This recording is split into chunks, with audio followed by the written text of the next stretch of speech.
ఈ ఒంగోలులో ప్రకాశం జిల్లా కేంద్రమైనటువంటి ఈ ఒంగోలులో ఉన్నటువంటి మేయర్ పదవి ఉంటుందా ఊడుతుందా అనే దానిపై ఈరోజు మాట్లాడుకుందాం.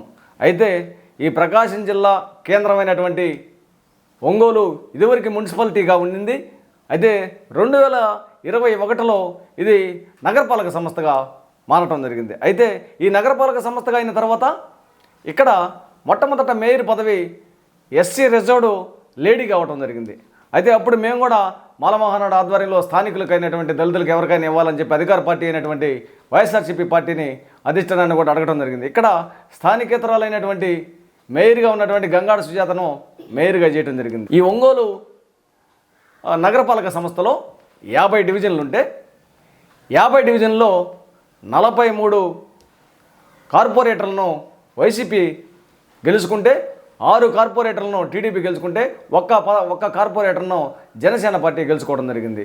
ఆ తర్వాత నిన్నగాక మొన్న జరిగినటువంటి సార్వత్రిక ఎన్నికల నేపథ్యంలో వైఎస్ఆర్సీపీ పార్టీ అధికార పార్టీలో ఉన్నటువంటి 5 కార్పొరేటర్లు మరి టీడీపీ పార్టీలోకి రావడం కూడా జరిగింది. మేమేం అడుగుతామంటే ఇప్పుడు ప్రస్తుతము ఒక జీవో గవర్నమెంట్ ఆఫ్ ఆంధ్రప్రదేశ్ ప్రకారం ఇక్కడ ప్రస్తుతము ఈ రాష్ట్రంలో ఇప్పుడు ఈ 2024 ఎలక్షన్ జరిగినటువంటి నేపథ్యంలో క్లీన్ చిప్ చేయడం జరిగింది. ఈ యొక్క జగన్మోహన్ రెడ్డి ఒంటెద్దు పాకడ మరి అతను ముక్కుసూటి వ్యవహారం నచ్చక రాష్ట్ర ప్రజలు మరి ఒక వ్యక్తి బలంగా ఉన్నప్పుడు లేకపోతే ఆ వ్యక్తి ధనబలంతో ఆర్థిక బలంతో అధికార బలంతో అండబలంతో ఉన్నప్పుడు ఎదురు తిరిగి మాట్లాడలేక ప్రశ్నించలేనప్పుడు బాబాసాహెబ్ డాక్టర్ బిఆర్ అంబేద్కర్ గారు మనకు సంక్రమింపజేసినటువంటి ఓటు హక్కు అనే ఆయుధం ద్వారా ఈ ఓటు ద్వారా తగు విధంగా బుద్ధి చెప్తారు. నువ్వు ఎన్ని డబ్బులు ఇచ్చినా ఎన్ని బియ్యం ఇచ్చినా మరి ఏ విధాలుగైనటువంటి పనులు చేసినా కూడా ఇష్టం లేకపోతే నీ ఒంటెత్తు పోకడ నచ్చకపోతే ప్రజలు తమ ఓటుతోటి తగు విధంగా బుద్ధి చెప్తారు. ఇప్పుడు క్లీన్ చిప్ చేయడం జరిగింది టీడీపీ పార్టీ. అయితే కేవలం వైఎస్ఆర్సీపీ పార్టీ ఈ రాష్ట్రంలో 11 సీట్లు మాత్రమే గెలుచుకోవడం జరిగింది. ఇప్పుడు ఇక్కడ ప్రకాశం జిల్లా కేంద్రమైనటువంటి ఒంగోలు నగరంలో ఉన్నటువంటి కీలకమైన వ్యక్తి బాలినేని శ్రీనివాసరెడ్డి కౌంటింగ్ కేంద్రంలో అక్కడి నుంచి అక్కడికే నేరుగా హైదరాబాద్ వెళ్ళటం జరిగింది. ఇక్కడ దామచర్ల జనార్దన్ అనేటటువంటి టీడీపీ వ్యక్తి 34,000 చిల్లర ఓట్లతోటి మెజార్టీతోటి గెలుపొందడం జరిగింది. ఈ గెలుపొందిన తర్వాత ఇక్కడ మేయర్ అనేటటువంటి గంగడ సుజాత అనేటటువంటి ఆమె అన్ఎక్స్పెక్టెడ్గా నిన్నగాక మన ఆదివారం రోజు ఆమె ఇంట్లో కార్పొరేటర్లను పిలిచి అత్యవసర సమావేశాన్ని ఏర్పాటు చేయడం జరిగింది. అయితే మన యొక్క కార్యాచరణ ఏంది, మన భవిష్యత్తు ఏంది, మనం ఏ పార్టీలోకి వెళ్ళాలా, మనకి ఈ బాలినేని శ్రీనివాసరెడ్డి అందుబాటులో లేడు, ఈయన జనసేనలోకో బీజేపీలోకో లేకపోతే కాంగ్రెస్ పార్టీలోకి వెళ్ళిపోతున్నాడు, మన భవిష్యత్తు ఏమిటి అనే దాని మీద ఈమె సమావేశాన్ని ఏర్పాటు చేయడం జరిగింది.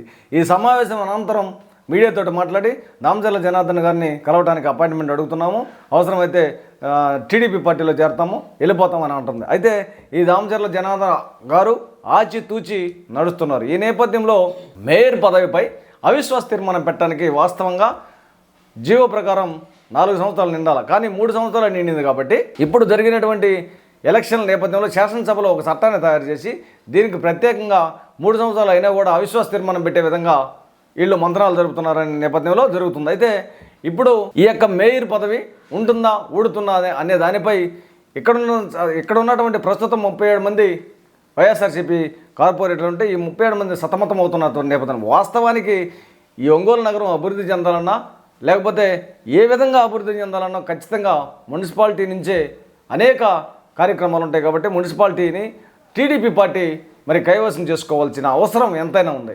కాబట్టి మేయర్ పదవి ఉంటుందా ఊడుతుందా అనే దాని మీదట మరి ఉత్కంఠంగా ఒంగోలు ప్రజలు సందిగ్ధంలో పడి ఉన్నారు. దీనిపైన మనం వేచి చూడాల్సిన అవసరం ఎంతైనా ఉంది. వాస్తవంగా ఎవరైనా ఒక వ్యక్తి రాజకీయంలో ఉన్నప్పుడు అధికారం కొంతకాలం ఉంటుంది, ప్రతిపక్షం కొంతకాలం ఉంటుంది. మన ఇక్కడ ఉన్నటువంటి వాసన్న అధికారంలో ఉన్నప్పుడు నెలకు 4 సార్లు ఒంగోలులో ఉంటాడు, అధికారం లేనప్పుడు సంవత్సరానికి ఒకసారి కూడా ఒంగోలు రాడు. మరి అదిగాక ఈ మేయరు ఏర్పడిన తర్వాత 2021లో ఈ వాసన్న పిఏ కృష్ణారెడ్డి కేవలం ఈ కృష్ణారెడ్డి కనుసంధానంలో మాత్రమే ఈ ఒంగోలు కార్పొరేషను మొత్తం మరి ఈ పరిపాలన అంతా సాగుతుంది. ఇక్కడ తుమ్మినా దగ్గినా మరి ఏమి జరగాలన్నా మొత్తం కర్త కర్మ క్రియ అంతా మున్సిపల్ కార్పొరేషన్ పరిధంతా ఈ కృష్ణారెడ్డి పరిధిలోనే సాగుతుంది. కాబట్టి ఇప్పుడు ఈ మేయర్ పదవి మేయర్ గంగాడ సుజాత ఉంటుందా ఊడుతుందా, లేకపోతే తెలుగుదేశం పార్టీ వాళ్ళు తీసుకొని ఈమెకే ఇస్తారా, లేకపోతే ఇంకొక వ్యక్తికి ఇస్తారా, ఇతనికి అనుకూలమైనటువంటి వ్యక్తికి ఇచ్చుకుంటారా అనే దాని మీద జరుగుతున్న విషయం జరుగుతున్నది.